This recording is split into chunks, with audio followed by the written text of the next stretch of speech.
Good morning, everyone. You can see Riley the guard dog off in the distance there in the grass, guarding the house. All right, let's talk about wind today. Let me see if I can zoom in a little bit. There's our wind generator. That's an AirX 400 watt wind generator. And it's great for what we want it to do. We don't get a ton of wind out here, but the fact of the matter is we get enough that that thing pays for itself very easily.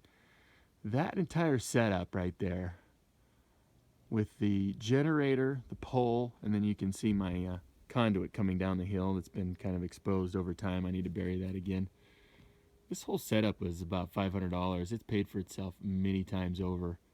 It's a 400 watt generator. You can see the wind's not blowing right now. That's why I'm shooting. It's kind of annoying when the wind's blowing and I'm videoing, so I chose a day without wind. But when the storms roll in and it gets cloudy, that's really when this thing pays for itself. It'll generate 400 watts. It's a nice little addition to the system. I'll show you where we wired it in to the system here. If you've been watching my videos, you know about my little solar shed here separate from the house. I did kind of a bad job of wiring this. I'm actually going to improve this. I'll talk more about that in a minute. But it's simply just got a little on-off switch here, and it is a 24 volt wind generator.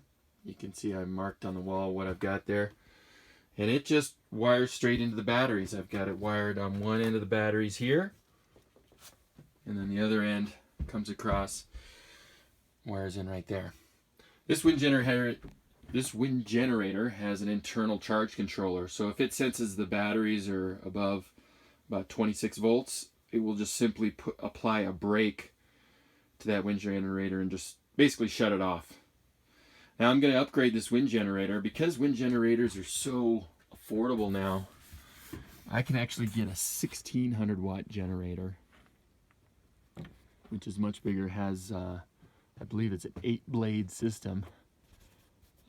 It's not much bigger. It's just going to go on that same pole, which is just a 16-foot section of 2-inch galvanized steel pipe, which you can get at any plumbing store. I'm going to quadruple my wind capacity. I'll show you that in an upcoming video. It's pretty cool. All right, like and subscribe. Ask me questions in the comments. Let me know what you think. Have a great day.